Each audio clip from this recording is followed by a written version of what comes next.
Hey folks, and welcome back to another episode of your Brains Coach podcast. My name is Shurina. I'm your host, I'm your Brains Coach, and it is my job here to bring to you all the best that science has to offer: neuroscience, integrative health, fitness, nutrition, productivity, all kinds of productivity sciences and sciences of human performance, all of this science and research, and the best protocols to use so you could do, feel, look your absolute best every single day. And folks, we are here, if you're new to this podcast, about brain-body optimization. The reason why this podcast it's called Your Brains Coach is because our brain is this command center that makes all of our decisions, that makes our life happen, that makes us achieve our goals or quit on our goals, that makes our relationship work or not work.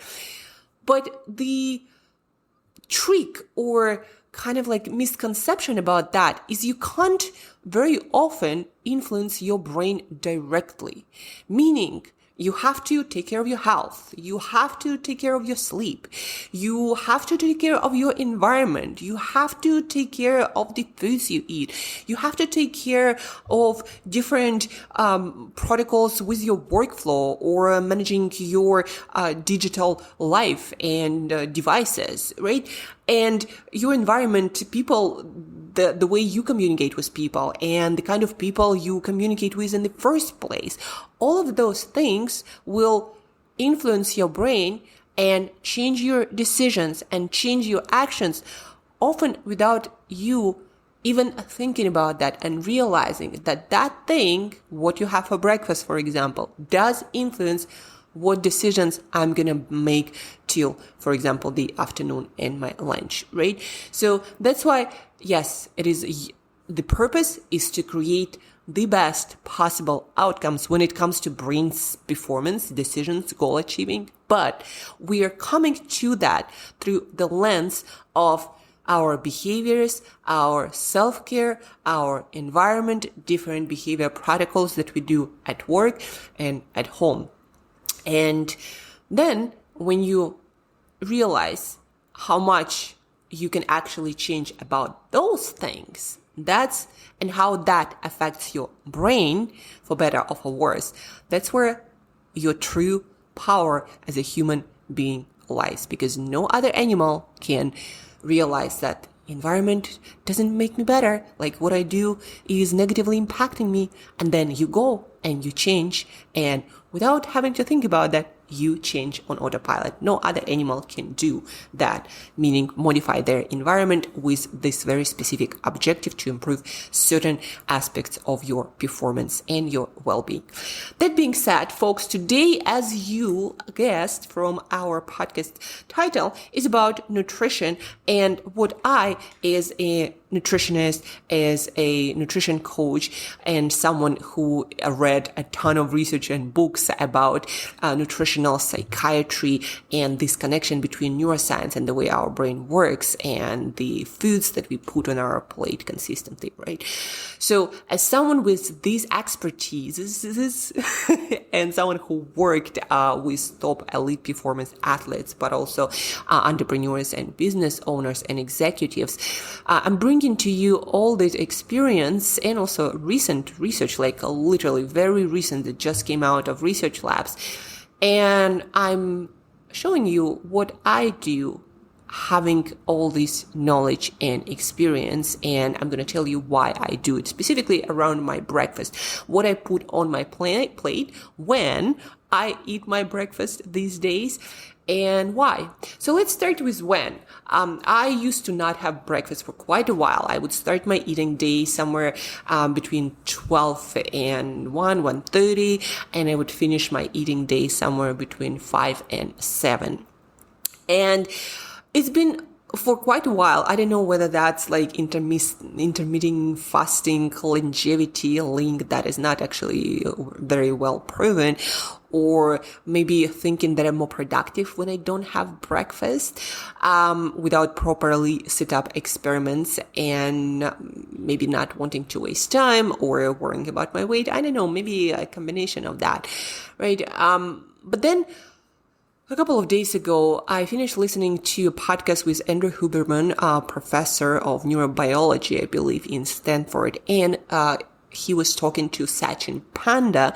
He's one of the top leading researchers of circadian biology, or our 24-hour cycle that is happening, affecting all the processes in our cells, in our tissues, in our organs, right? We are synchronized with day-night cycle.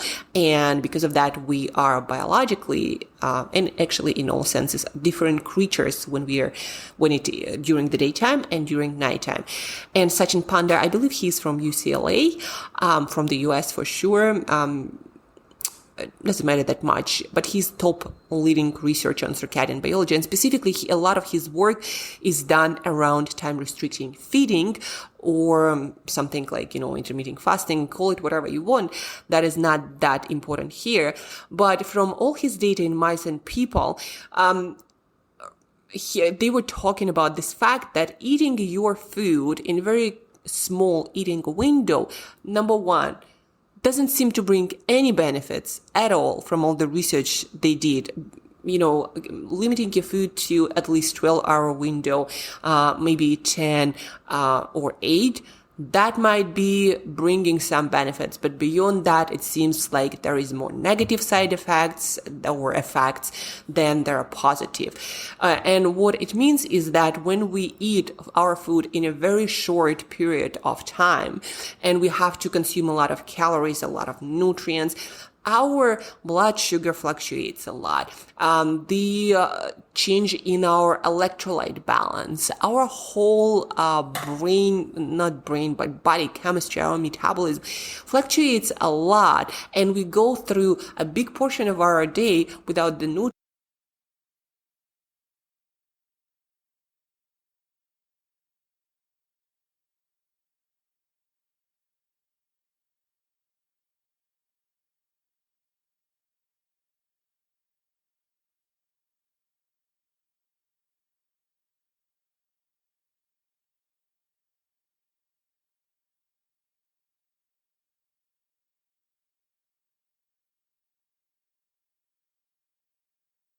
It seems that it's better to have a little bit longer eating window, probably around 12 to 10 hours is actually optimal, probably closer to 10 hours. But anyhow, so Sachin Panda himself has, I believe, his breakfast is around 8 and his last meal is around 6 or 7. So that's his eating window. So that's why I decided to open up my eating window a little bit more, because I'm very productive. I'm very active in the first part of the day. So it doesn't make a lot of sense for me to be fasting through this window. It does make a lot of sense for me to finishing my dinner earlier, since I go to bed around 8:30 to 9 p.m. So by 6 p.m. I finish my dinner for sure, and that's when I feel the best. The second thing about this specific podcast on time restricting eating or feeding, the second interesting thing was around switching our first meal of the day or last meal of the day time. So Sachin Panda says that it seems that the effects of switching our eating time, specifically first meal of the day, specifically last meal of the day, those two, if we switch that for our digestive organs, things like liver, that is actually very important for many processes, but it is also part of digestive system. So for our liver, our metabolism, when we're switching those meal times, it's kind of like a jet lag on a level of our metabolism, especially around our digestive system. So what happens is, in our body, in our brain, the whole system, our brain, our body, they're always trying to make all the processes more effective. and to prepare, for example, you for digestion, assimilation, absorption of nutrients, to make sure that you have enough insulin and it's released in proper time, right? And a lot of different digestive enzymes and biles to digest fat. When you eat on the same time, your brain and body do their best to deliver all of these metabolites or molecules to help you absorb, digest food.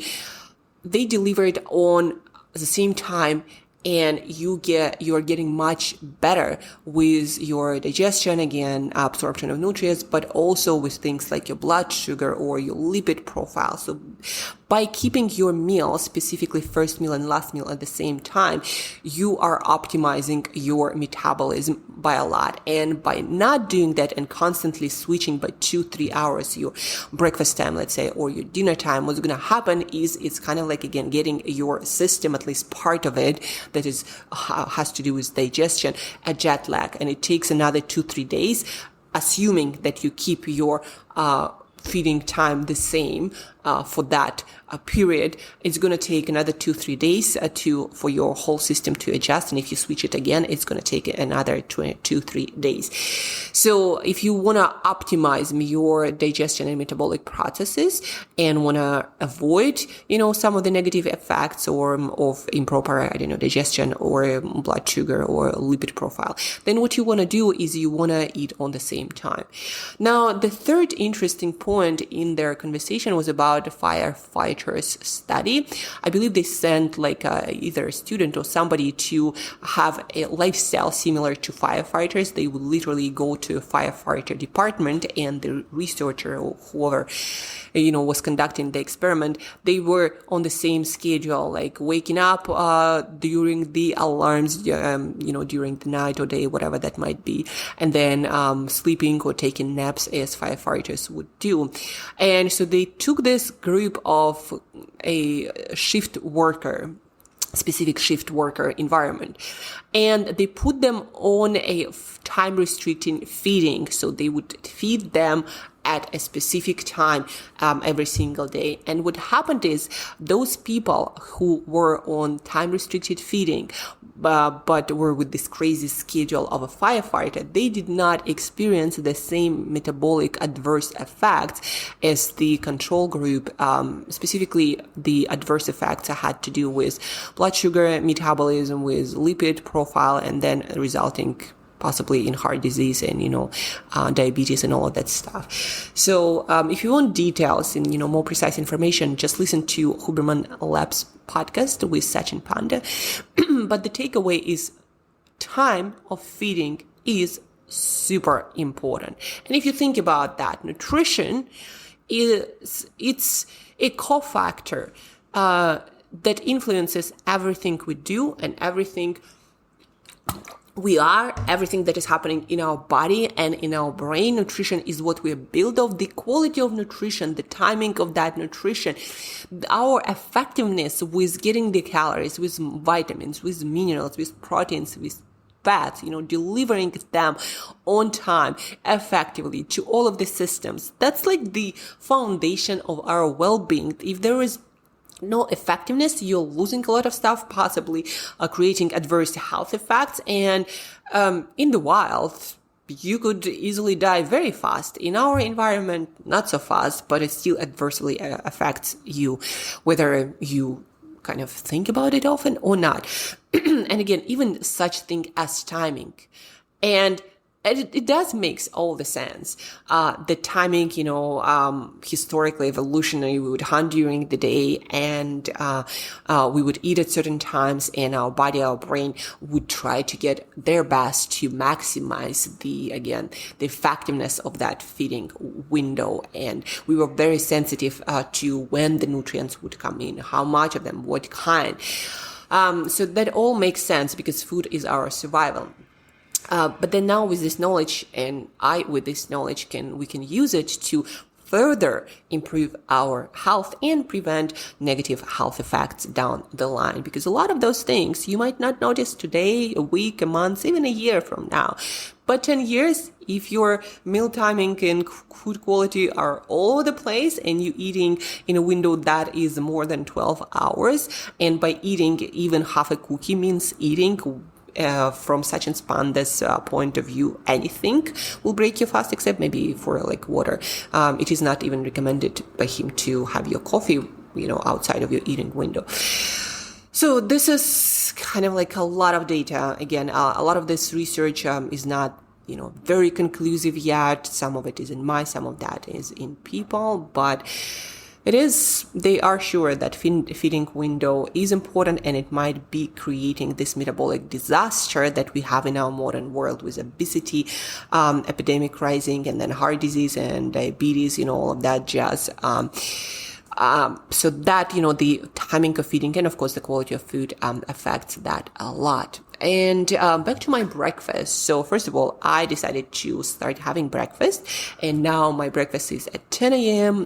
Then my lunch is 1 p.m. and then I have my dinner 5:30 p.m. And what do I have for breakfast and why, folks? It's actually quite easy and very flexible. But from all the data that I've gathered on performance and health, these are the things you would need to include in some form or the other for your breakfast if you want to optimize your brain performance. You want to stay focused, you want to have great learning abilities, you want to perform your task with a sharp mind, you want to feel productive, not with wandering mind, anxiety, and energy roller coaster. If you want to be the most effective these are the things I would put for breakfast. Number one, I would start with protein, amino acids. If you haven't heard that yet, all of your neurotransmitters like dopamine or serotonin and, norepinephrine or adrenaline, things that your brain needs to function to stay focused, choline, acetylcholine, protein-rich foods, they are crucial for that. But specifically dopamine, the molecule of drive, of motivation, of energy, of focus, without which you're not going to do anything, you're not going to learn anything, is made of L-tyrosine amino acid that is mostly present, well, not mostly concentrated in animal-based protein, but also, some plant-based foods like tofu or soybeans would have good amount. And then, if you get protein powder, then usually amino acid profile is balanced. So 30 grams, I would shoot for that at least. And to give you an idea, one egg is 6 grams. 1 cup of lentils is only 15 grams, right? If you're on a plant-based diet, like if you're eating chicken or fish, like good portion of 180 grams, and you would get all the amino acids you'll need, about 30 grams of protein there. So my favorite is actually different. I eat Greek yogurt with high amount of protein. So to give you an idea, I eat 500 milliliters of Greek yogurt. That whole portion contains about 50 grams of protein. That's what I have for my breakfast. Or if I don't have this, I'll find some high protein yogurt. Danone has your protein brand that has 17 grams of protein per small can, but of course I double it to get all of my protein. You can also, in any yogurt, mix in scoop of protein powder that usually comes to 30 grams of protein, but plant-based protein will have less. So get that. So those are a couple of ways to get your protein, again, to optimize even, dopamine optimization. Just that will help you to be super more productive. And you might notice that you also do not need that coffee, because dopamine is also a norepinephrine that's made of it, also very important for you feeling awake. But then also what happens, and what's happening to me right now, you feel less hungry, you eat less throughout the day, and your also waistline starts shrinking, and you also are supporting your lean body mass. So protein, very important. Number two that I always focus, number two aspect of my eating for breakfast and throughout the day, good source of carbohydrates. Our brain is highly dependable on glucose, and eating your glucose, so to speak, whatever carbohydrate you eat is made into blood glucose that then your brain can use for fuel. So I make sure that I consume whole food carbohydrates. For my breakfast, I usually get that from my fruit. I love fruit. They go so well with yogurt. If folks, you are struggling with blood sugar already, you might be pre-diabetic or diabetic, then fruit might not be that great for you. You might stay on a low carb side. And if you're on that side, then please keep listening. If you're on low carb or, you have problems with your blood sugar, then either go for beans and lentils that have no natural sugars, just complex starch and a lot of fiber that will help you to maintain a regular blood sugar, or go with avocado. And why avocado? Because it's a great source of potassium. And now let me get back to my breakfast. So after I, protein, that's my yogurt, then I looking into source of potassium, because potassium is not just important for your digestion, it is also a main electrolyte that is one of the major electrolytes that is important for hydration. And without good hydration, speaking of which, I'm going to take a sip of water. Without good hydration, your brain does not work well. Even 2% of dehydration will cause things like brain fog or inability to focus, or you're going to feel sluggish or cranky or low in energy. That's why you need to get your potassium. That is electrolyte. It's also removed with water, so you need to get it throughout your day. And some people drink electrolytes in different powders. I, as much as possible, prefer get my potassium from foods for many different reasons. It's also better absorption, and you don't run into possibility of affecting your heart rate, for example, in a dangerous way, because potassium is one of those things that affects your blood pressure and heart rate. So you want to kind of be careful if you consume that in supplements. But back to my breakfast. That's why I eat my 2 bananas, plus I exercise in the morning, right? And those electrolytes, that hydration, those carbohydrates go all to the right places. But bananas, great source of potassium. Also fiber, also delicious with yogurt, also B6 vitamin that is also important for a lot of neurotransmitters, those molecules that neurons use to communicate with each other.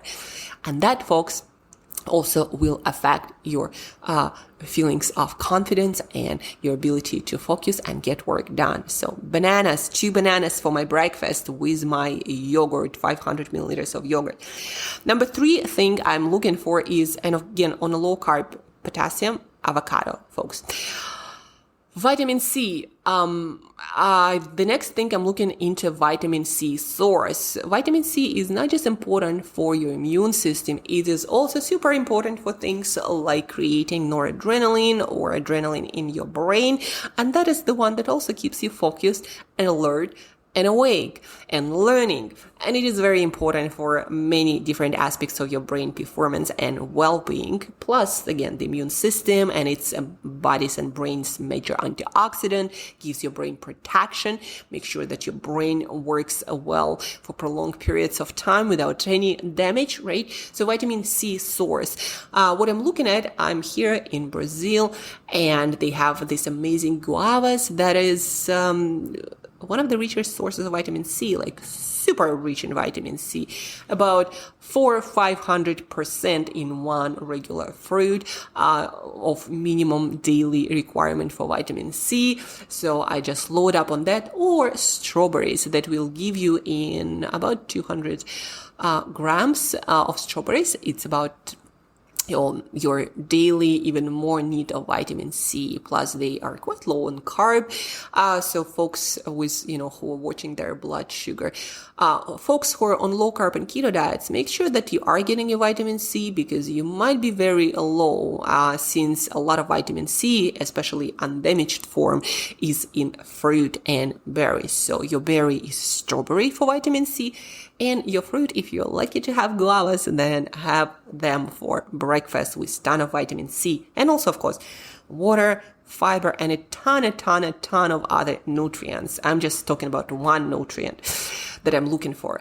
The next one, omega-3s. Omega-3s is building material of your brain. They're anti-inflammatory. They are protective. They are needed to build myelination or that protective stuff around your nerves. So when you learn, when you build new neural connection, that is needed to strengthen those connections. And your brain is literally made of a lot of those omega-3s.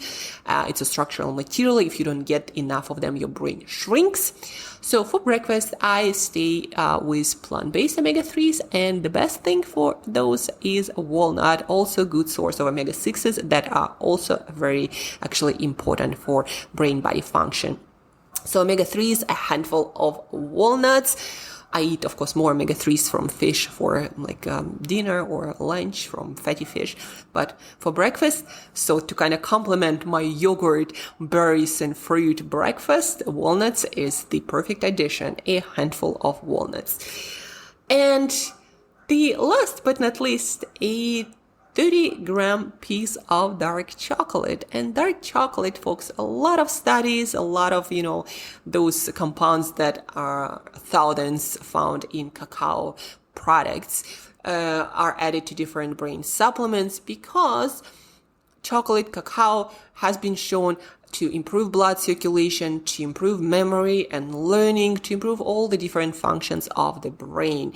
And especially, I love it because it stimulates 5 brain neurotransmitters that are present in a flow state. We have our dopamine, adrenaline, serotonin, anandamide, and endorphins. Chocolate has an effect on all of them, putting you into focused flow much faster. Well, there hasn't been a lot of research on focused flow and effect chocolate on that. But I can attest to you that I'm much more flowy and creative when I eat my chocolate. So that I also have for breakfast. And let's recap. So what does nutrition coach, someone who a lot into neuroscience of high performance has for breakfast? Protein, at least 30 grams. Mine is Greek yogurt. You can go for shakes or a piece of, fish or meat, but just make sure to hit those 30 grams. We get potassium-rich foods. For me, bananas. For you, low-carb folks, might be avocados. For someone in the middle, might be beans, a cup of beans. Or sweet potato, actually great source of potassium as well, or regular potato. Then we go to vitamin C source. For me, guavas or strawberries. For low-carb folks, just be aware you might be low on vitamin C from foods. Omega-3s, for me, for breakfast, handful of walnuts. You can get your walnuts or maybe chia seeds or flax seeds or sardines for breakfast. That is also lovely for sandwiches. And then we get chocolate, 30 grams, at least 80%, folks. That is the brainiest chocolate. I usually try to get 100%. If I don't find that I go for 90, 95, the highest I can find. And then I sip my coffee, and that's about it, folks. So this is the exact breakfast I'm probably going to be having for another couple of years, unless there is some research comes out that I need urgently to add something else. So breakfast, I'm now officially a breakfast person and feeling and actually looking better and even sleeping better, it seems. So timing of food matters. Don't forget about that. Check out Huberman Lab podcast with Sachin Panda. What else? If you found this podcast useful and would like more people to eat like that, maybe your spouses or kids or parents, then give them the podcast, share on all social media, give us a review so it reaches more people. So we start eating with the science in mind and feel, do, and look our best. With that being said, guys, have an amazing brainy breakfast. Have an awesome weekend. If you have any questions, reach out, but share, review, and we'll talk very soon.